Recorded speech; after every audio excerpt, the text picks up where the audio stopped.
I'm your host, Joanne, the voice that will guide you towards restful sleep.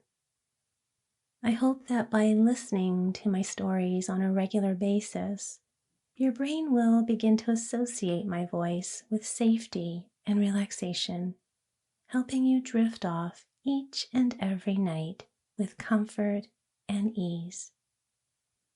Tonight's bedtime story is called Beauty and the Beast, collected by Andrew Lang in his Blue Fairy book. This tale is about a young maiden named Beauty who comes to value the kindness and inward qualities of Beast and falls in love with him despite his outward appearances. And so, my friend, settle in comfortably and snuggle up tight. Let's get sleepy together. Sweet dreams and good night.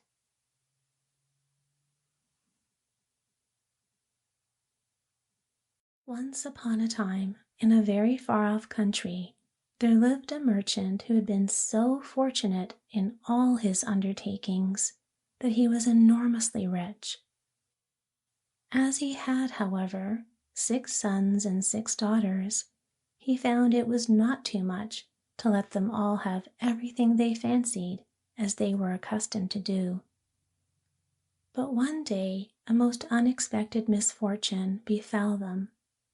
Their house caught fire and was speedily burnt to the ground, with all the splendid furniture, the books, pictures, gold, silver, and precious goods it contained.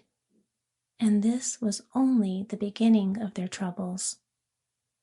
Their father, who had until this moment prospered in all ways, suddenly lost every ship he had upon the sea, either by dint of pirates, shipwreck, or fire.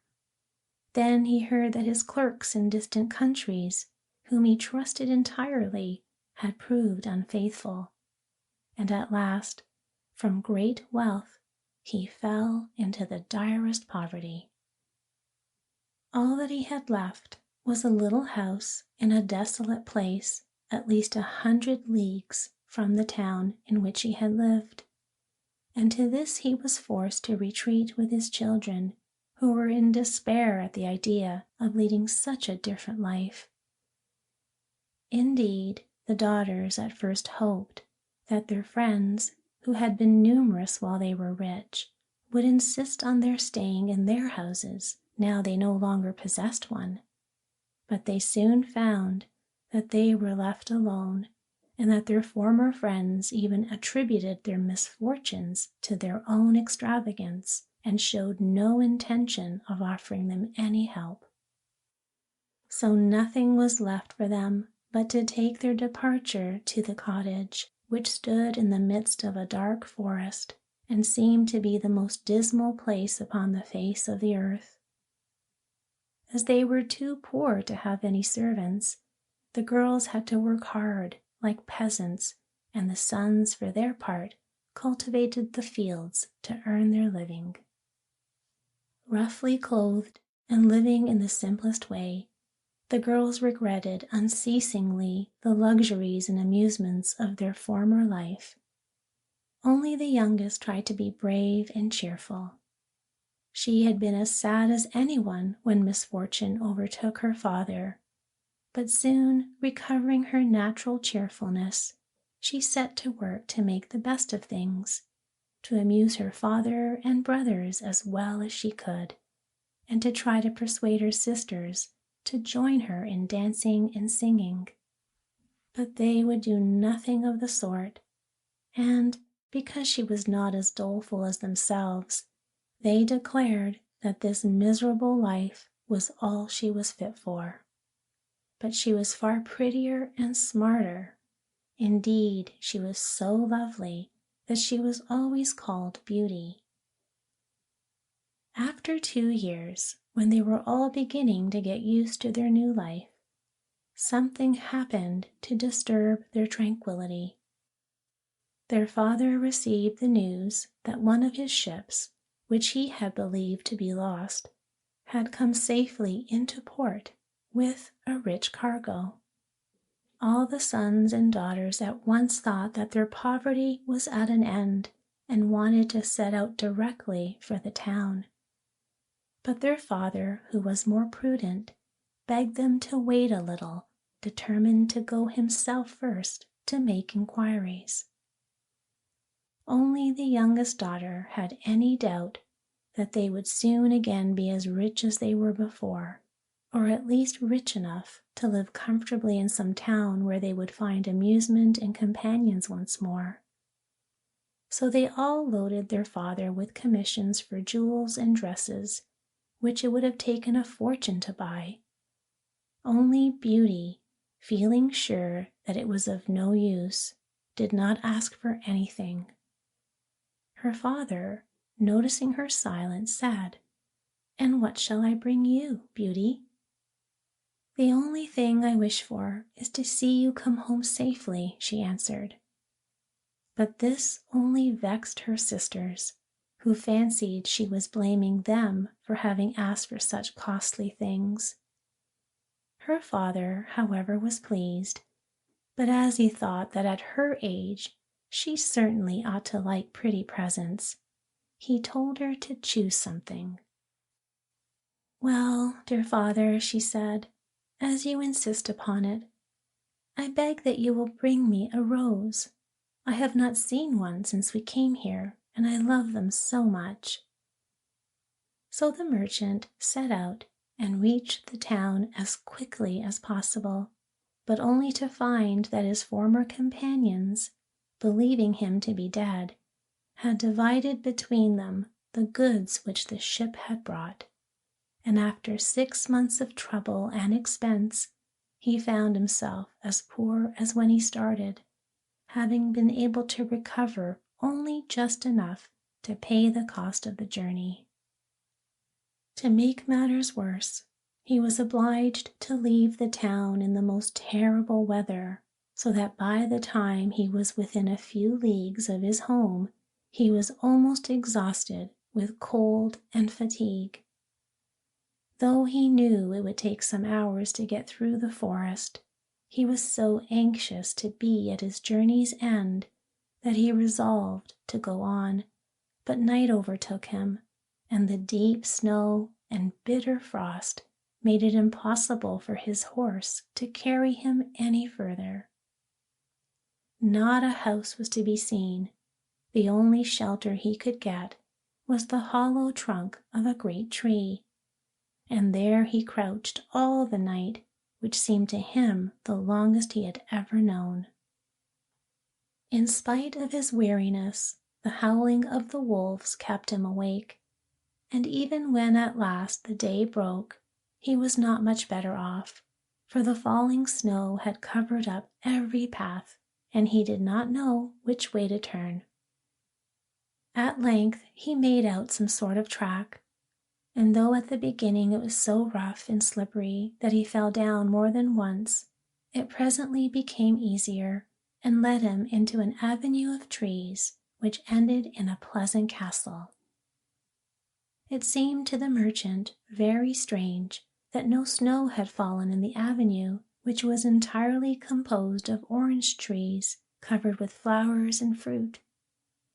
When he reached the first court of the castle, he saw before him a flight of steps, and went up them, and passed through several splendidly furnished rooms.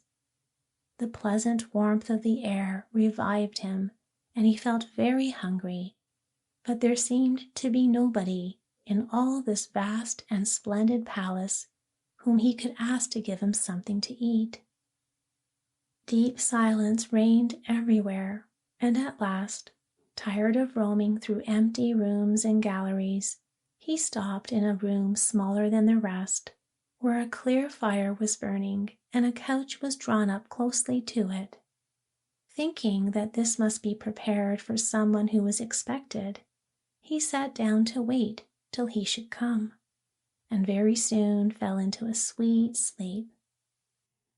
When his extreme hunger wakened him after several hours, he was still alone, but a little table upon which was a good dinner had been drawn up close to him, and as he had eaten nothing for 24 hours, he lost no time in beginning his meal, hoping that he might soon have an opportunity of thanking his considerate entertainer, whoever it might be. But no one appeared, and even after another long sleep, from which he awoke completely refreshed, there was no sign of anybody.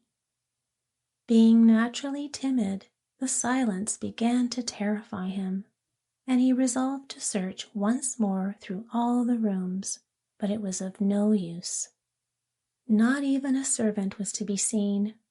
There was no sign of life in the palace.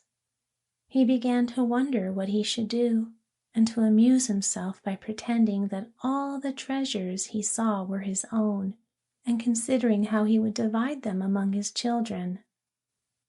Then he went down into the garden, and though it was winter everywhere else, here the sun shone, and the birds sang, and the flowers bloomed, and the air was soft and sweet. The merchant, in ecstasy with all he saw and heard, said to himself, "All this must be meant for me. I will go this minute and bring my children to share all these delights." In spite of being so cold and weary when he reached the castle, he had taken his horse to the stable and fed it. Now he thought he would saddle it for his homeward journey, and he turned down the path which led to the stable. The path had a hedge of roses on each side of it, and the merchant thought he had never seen or smelled such exquisite flowers. They reminded him of his promise to Beauty, and he stopped and just gathered one to take to her when he was startled by a strange noise behind him. Turning round, he saw a frightful beast, which seemed to be very angry and said in a terrible voice, "Who told you that you might gather my roses? Was it not enough that I allowed you to be in my palace and was kind to you? This is the way you show your gratitude, by stealing my flowers? But your insolence shall not go unpunished." The merchant, terrified by these furious words, dropped the fatal rose, and throwing himself on his knees, cried, "Pardon me, noble sir. I'm truly grateful to you for your hospitality, which was so magnificent that I could not imagine that you would be offended by my taking such a little thing as a rose." But the beast's anger was not lessened by his speech. "You are very ready with excuses and flattery," he cried, "but that will not save you from the death you deserve." "Alas," thought the merchant, "if my daughter could only know what danger her rose has brought me into." And in despair he began to tell the beast all his misfortunes and the reason of his journey, not forgetting to mention Beauty's request. "A king's ransom would hardly have procured all that my other daughters asked," he said, "but I thought that I might at least take Beauty her rose. I beg you to forgive me, for you see I meant no harm." The beast considered for a moment, and then he said in a less furious tone, "I will forgive you on one condition. That is, that you will give me one of your daughters." "Ah," cried the merchant, "if I were cruel enough to buy my own life at the expense of one of my children's, what excuse could I invent to bring her here?" "No excuse would be necessary," answered the beast. "If she comes at all, she must come willingly. On no other condition will I have her. See if any one of them is courageous enough and loves you well enough to come and save your life. You seem to be an honest man, so I will trust you to go home. I give you a month to see if either of your daughters will come back with you and stay here to let you go free. If neither of them is willing, you must come alone, for then you will belong to me. And do not imagine that you can hide from me. For if you fail to keep your word, I will come and fetch you." The merchant accepted his proposal, though he did not really think any of his daughters could be persuaded to come. He promised to return at the time appointed, and then, anxious to escape from the presence of the beast, he asked permission to set off at once. But the beast answered that he could not go until the next day. "Then you will find a horse ready for you," he said. "Now go and eat your supper and await my orders."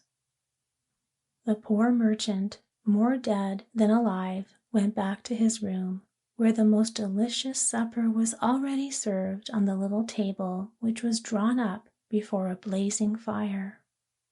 But he was too terrified to eat, and only tasted a few of the dishes, for fear the beast should be angry if he did not obey his orders. When he had finished, he heard a great noise in the next room, which he knew meant that the beast was coming. As he could do nothing to escape his visit, the only thing that remained was to seem as little afraid as possible. So when the beast appeared and asked roughly if he had supped well, the merchant answered humbly that he had.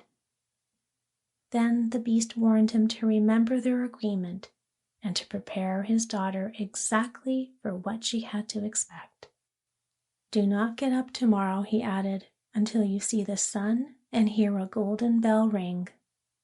Then you will find your breakfast waiting for you here, and the horse you are to ride will be ready in the courtyard. He will also bring you back again when you come with your daughter a month hence. Farewell.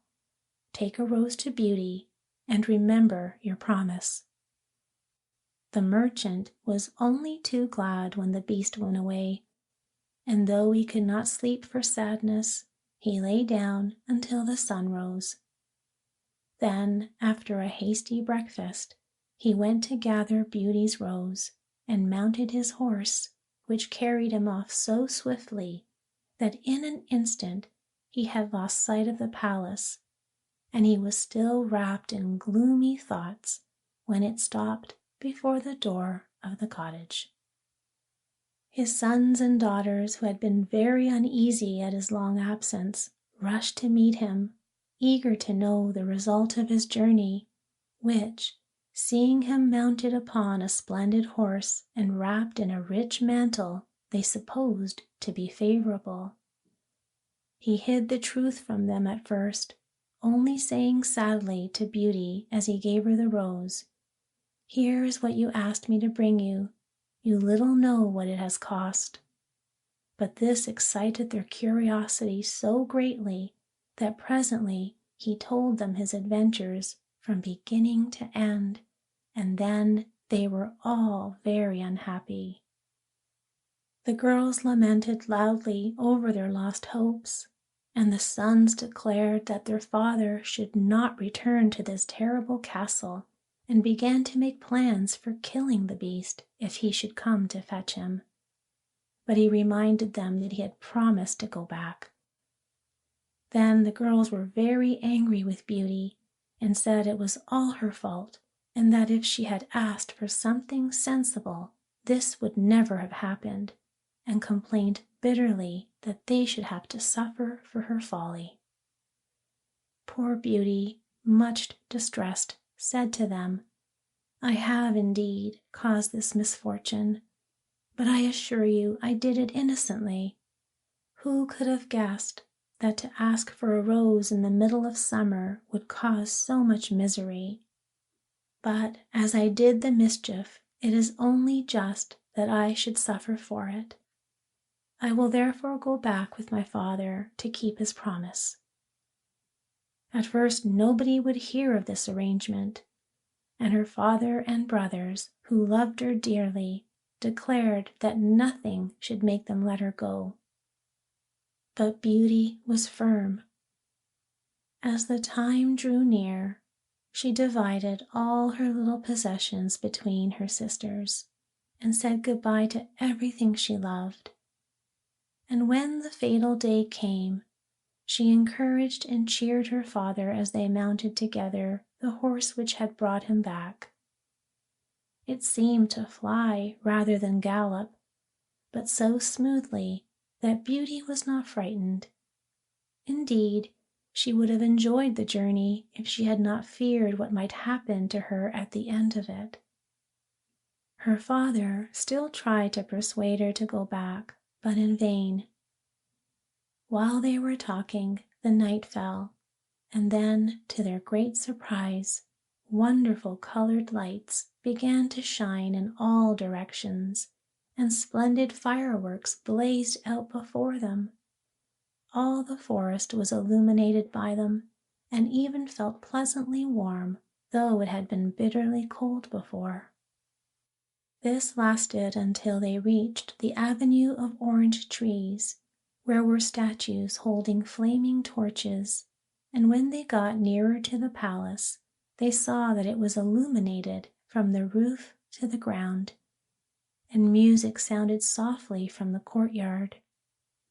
The horse stopped at the foot of the flight of steps leading to the terrace, and when they had dismounted, her father led her to the little room he had been in before, where they found a splendid fire burning and the table daintily spread with a delicious supper.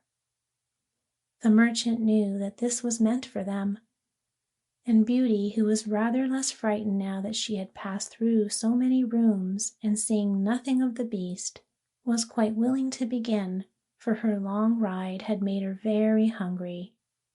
But they had hardly finished their meal when the noise of the beast's footsteps was heard approaching, and Beauty clung to her father in terror, which became all the greater when she saw how frightened he was. But when the beast really appeared, though she trembled at the sight of him, she made a great effort to hide her terror and saluted him respectfully. This evidently pleased the beast.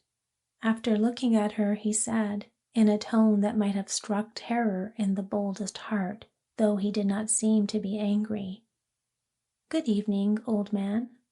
"Good evening, Beauty." The merchant was too terrified to reply, but Beauty answered sweetly, "Good evening, beast." "Have you come willingly?" asked the beast. "Will you be content to stay here when your father goes away?" Beauty answered bravely that she was quite prepared to stay. "I am pleased with you," said the beast. "As you have come of your own accord, you may stay. As for you, old man," he added, turning to the merchant, "at sunrise tomorrow you will take your departure. When the bell rings, get up quickly and eat your breakfast, and you will find the same horse waiting to take you home. But remember that you must never expect to see my palace again." Then turning to Beauty, he said, "Take your father into the next room and help him to choose everything you think your brothers and sisters would like to have. You will find 2 traveling trunks there. Fill them as full as you can. It is only just that you should send them something very precious as a remembrance of yourself." Then he went away after saying, "Goodbye, Beauty. Goodbye, old man." And though Beauty was beginning to think with great dismay of her father's departure, she was afraid to disobey the beast's orders, and they went into the next room, which had shelves and cupboards all round it. They were greatly surprised at the riches it contained. There were splendid dresses fit for a queen, with all the ornaments that were to be worn with them, and when Beauty opened the cupboards, she was quite dazzled by the gorgeous jewels that lay in heaps upon every shelf. After choosing a vast quantity, which she divided between her sisters, for she had made a heap of the wonderful dresses for each of them, she opened the last chest, which was full of gold. "I think, father," she said, "that as the gold will be more useful to you, we had better take out the other things again and fill the trunks with it. So they did this, but the more they put in, the more room there seemed to be, and at last they put back all the jewels and dresses they had taken out, and Beauty even added as many more of the jewels as she could carry at once. And then the trunks were not too full, but they were so heavy that an elephant could not have carried them. "The beast was mocking us," cried the merchant. "He must have pretended to give us all these things, knowing that I could not carry them away." "Let us wait and see," answered Beauty. "I cannot believe that he meant to deceive us. All we can do is to fasten them up and leave them ready." So they did this, and returned to the little room, where to their astonishment they found breakfast ready. The merchant ate his with a good appetite, and the beast's generosity made him believe that he might perhaps venture to come back soon and see Beauty. But she felt sure that her father was leaving her forever, so she was very sad when the bell rang sharply for the second time and warned them that the time had come for them to part. They went down to the courtyard, where 2 horses were waiting, one loaded with the 2 trunks, the other for him to ride. They were pawing the ground in their impatience to start, and the merchant was forced to bid Beauty a hasty farewell, and as soon as he was mounted, he went off at such a pace that she lost sight of him in an instant. Then Beauty began to cry and wandered sadly back to her room, but she soon found that she was very sleepy, and as she had nothing better to do, she lay down and instantly fell asleep. And then she dreamed that she was walking by a brook bordered with trees and lamenting her sad fate, when a young prince, more handsome than anyone she'd ever seen, and with a voice that went straight to her heart, came and said to her, "Ah, Beauty, you are not so unfortunate as you suppose. Here you will be rewarded for all you have suffered elsewhere. Your every wish shall be gratified. Only try to find me out, no matter how I may be disguised, as I love you dearly, and in making me happy, you will find your own happiness. Be as true-hearted as you are beautiful, and we shall have nothing left to wish for." "What can I do, Prince, to make you happy?" said Beauty. "Only be grateful," he answered, "and do not trust your eyes. And above all, do not desert me until you have saved me from my cruel misery." After this, she thought she found herself in a room with a stately and beautiful lady who said to her, "Dear Beauty, try not to regret all you have left behind you, for you are destined to a better fate. Only do not let yourself be deceived by appearances." Beauty found her dreams so interesting that she was in no hurry to awake, but presently the clock roused her by calling her name softly 12 times. And then she got up and found her dressing table set out with everything she could possibly want, and when she was finished, she found dinner waiting in the room next to hers. But dinner does not take very long when you are all by yourself, and very soon she sat down cozily in the corner of a sofa and began to think about the charming prince she had seen in her dream.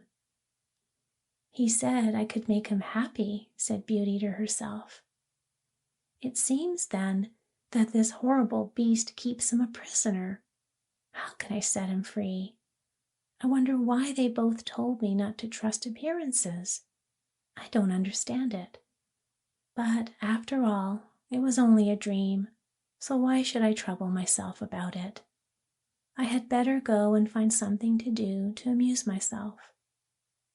So she got up and began to explore some of the many rooms of the palace.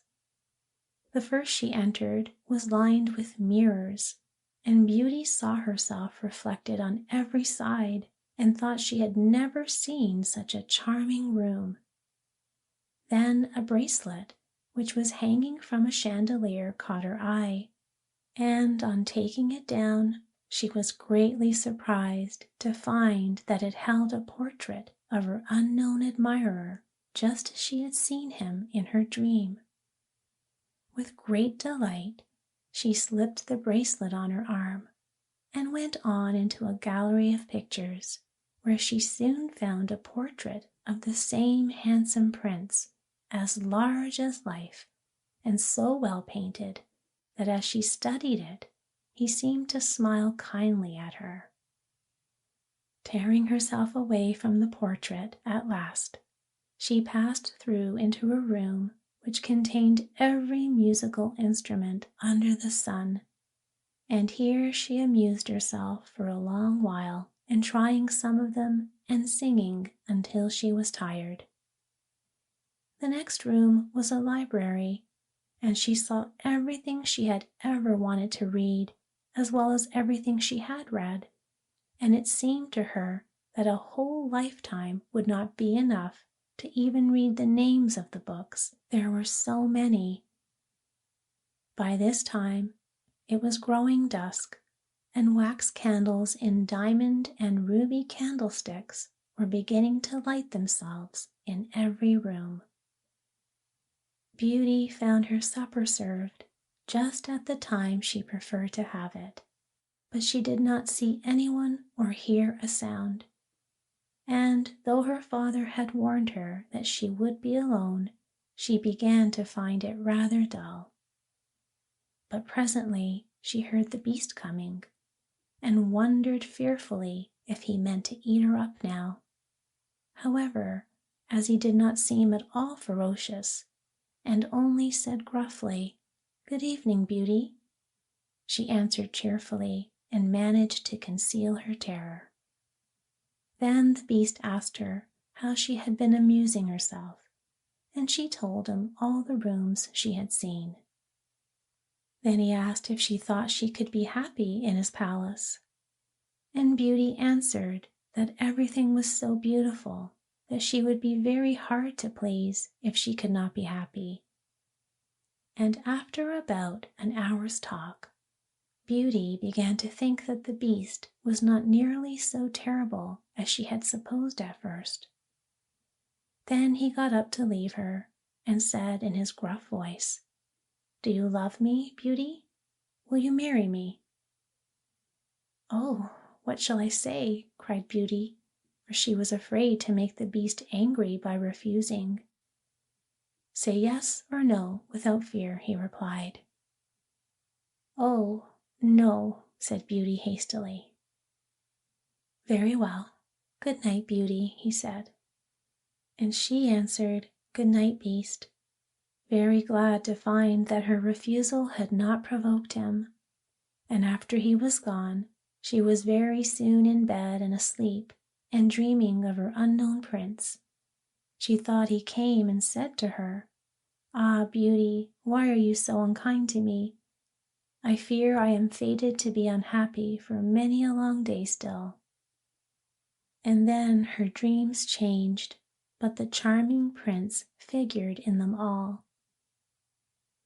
This morning she decided to amuse herself in the garden, for the sun shone and all the fountains were playing, but she was astonished to find that every place was familiar to her, and presently she came to the brook where the myrtle trees were growing, where she had first met the prince in her dream, and that made her think more than ever that he must be kept a prisoner by the beast. When she was tired, she went back to the palace and found a new room full of materials for every kind of work, ribbons to make into bows and silks to work into flowers. Then there was an aviary full of rare birds, which were so tame that they flew to Beauty as soon as they saw her and perched upon her shoulders and her head. "Pretty little creatures," she said, "how I wish that your cage was nearer to my room, that I may often hear you sing." So saying, she opened a door and found to her delight that it led into her own room, though she had thought it was quite the other side of the palace. There were more birds in a room farther on, parrots and cockatoos that could talk, and they greeted Beauty by name. Indeed, she found them so entertaining that she took one or two back to her room, and they talked to her while she was at supper. After which, the Beast paid her his usual visit, and asked her the same questions as before, and then, with a gruff good night, he took his departure, and Beauty went to bed to dream of her mysterious prince. The days passed swiftly in different amusements, and after a while Beauty found out another strange thing in the palace, which often pleased her when she was tired of being alone. There was one room which she had not noticed particularly. It was empty, except that under each of the windows stood a very comfortable chair, and the first time she had looked out of the window, it had seemed to her that a black curtain prevented her from seeing anything outside. But the second time she went into the room, happening to be tired, she sat down in one of the chairs, when instantly the curtain was rolled aside, and a most amusing pantomime was acted before her. There were dances and colored lights and music and pretty dresses, and it was all so cheerful that Beauty was in ecstasy. After that, she tried the other 7 windows in turn, and there was some new and surprising entertainment to be seen from each of them, so that Beauty never could feel lonely any more. Every evening after supper, the Beast came to see her, and always before saying good night asked her in his terrible voice, "Beauty, will you marry me?" And it seemed to Beauty, now she understood him better, that when she said, "No, Beast," he went away quite sad.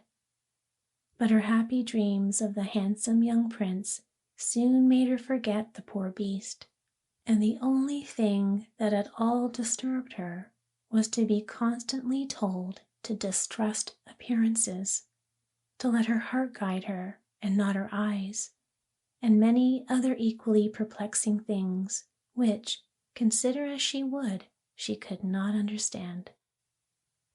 So everything went on for a long time, until at last, happy as she was, Beauty began to long for the sight of her father and her brothers and sisters, and one night, seeing her look very sad, the Beast asked her what was the matter. Beauty had quite ceased to be afraid of him.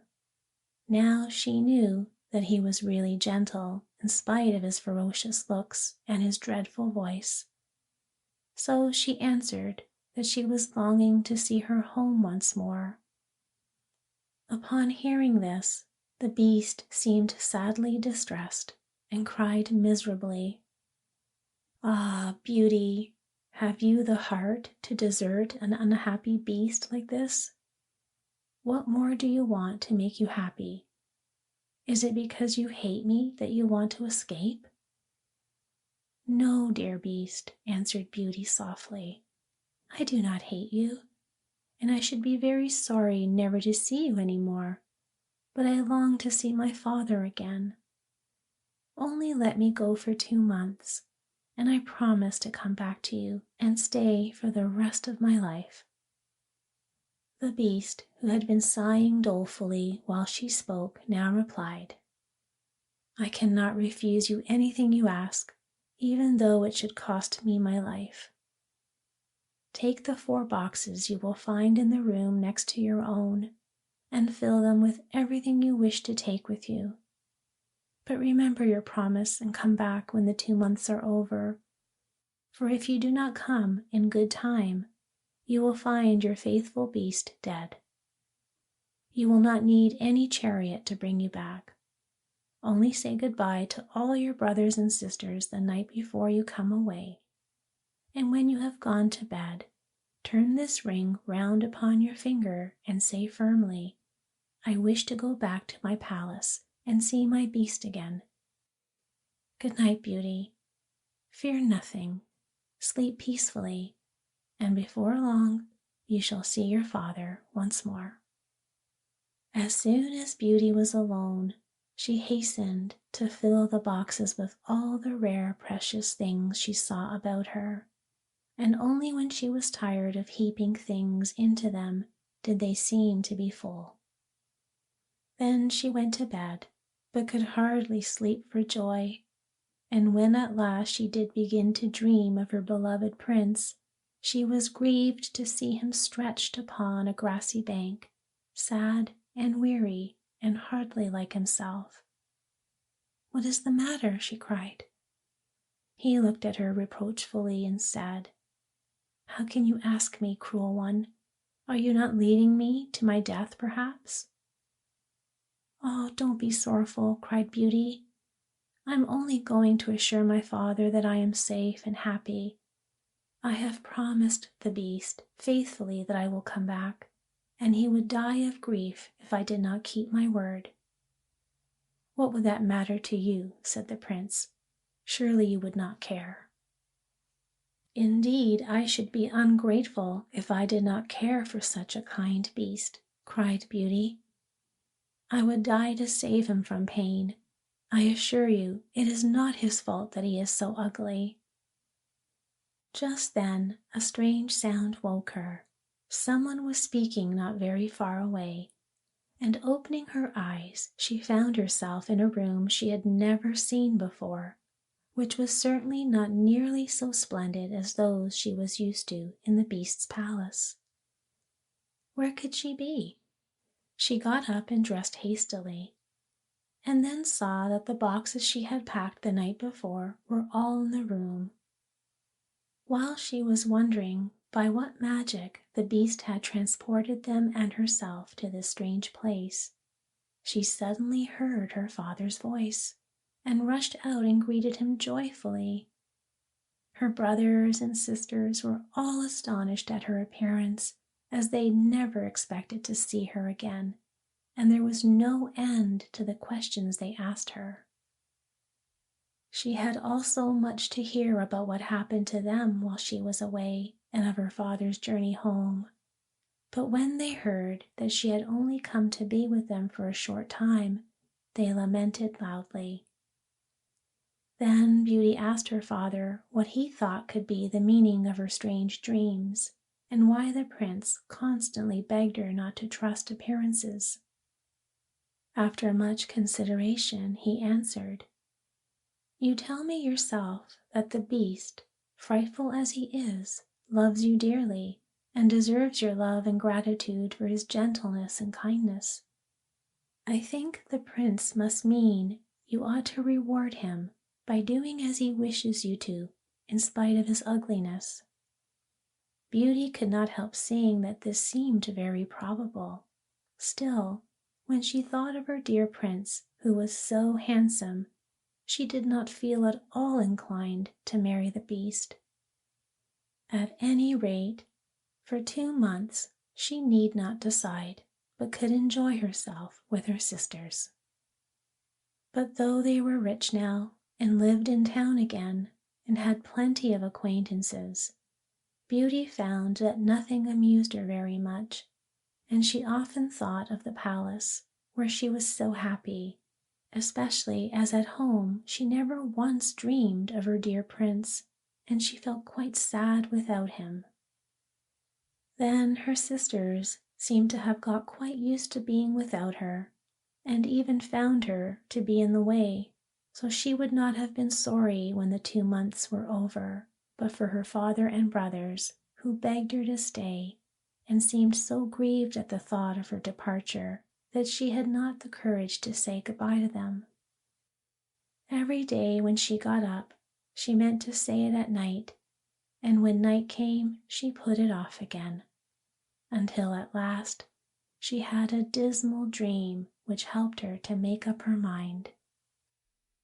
She thought she was wandering in a lonely path in the palace gardens, when she heard groans which seemed to come from some bushes hiding the entrance of a cave, and running quickly to see what could be the matter, she found the beast stretched out upon his side, apparently dying. He reproached her faintly with being the cause of his distress, and at the same moment a stately lady appeared and said very gravely, "Beauty, you are only just in time to save his life. See what happens when people do not keep their promises. If you had delayed 1 day more, you would have found him dead." Beauty was so terrified by this dream that the next morning she announced her intention of going back at once, and that very night she said goodbye to her father and all her brothers and sisters, and as soon as she was in bed, she turned her ring round upon her finger and said firmly, "I wish to go back to my palace and see my beast again, as she had been told to do." Then she fell asleep instantly, and only woke up to hear the clock saying her name 12 times in its musical voice, which told her at once that she was really in the palace once more. Everything was just as before, and her birds were so glad to see her. But Beauty thought she had never known such a long day, for she was so anxious to see the beast again that she felt as if supper time would never come. But when it did come, and no beast appeared, she was really frightened. So, after listening and waiting for a long time, she ran down into the garden to search for him. Up and down the paths and avenues ran poor Beauty, calling him in vain, for no one answered, and not a trace of him could she find, until at last, quite tired, she stopped for a minute's rest, and saw that she was standing opposite the shady path she had seen in her dream. She rushed down it, and sure enough, there was the cave, and in it lay the beast, asleep, as Beauty thought. Quite glad to have found him, she ran up and stroked his head, but to her horror he did not move or open his eyes. "Oh, he is dead, and it is all my fault," said Beauty, crying bitterly. Then, looking at him again, she fancied he still breathed, and hastily fetching some water from the nearest fountain, she sprinkled it over his face, and to her great delight he began to revive. "Oh, beast, how you frightened me," she cried. "I never knew how much I loved you until just now, when I feared I was too late to save your life." "Can you really love such an ugly creature as I am?" said the beast faintly. "Ah, Beauty, you only came just in time. I was dying because I thought you had forgotten your promise. But go back now and rest. I shall see you again by and by." Beauty, who had half expected that he would be angry with her, was reassured by his gentle voice, and went back to the palace where supper was awaiting her. And afterward the beast came in as usual, and talked about the time she had spent with her father, asking if she had enjoyed herself, and if they had all been very glad to see her. Beauty answered politely, and quite enjoyed telling him all that had happened to her. And when at last the time came for him to go, and he asked, as he had so often asked before, "Beauty, will you marry me?" she answered softly, "Yes, dear beast." As she spoke, a blaze of light sprang up before the windows of the palace. Fireworks crackled and guns banged, and across the avenue of orange trees, in letters all made of fireflies, was written, "Long live the prince and his bride." Turning to ask the beast what it could all mean, Beauty found that he had disappeared, and in his place stood her long-loved prince. At the same moment, the wheels of a chariot were heard upon the terrace, and two ladies entered the room. One of them Beauty recognized as the stately lady she had seen in her dreams.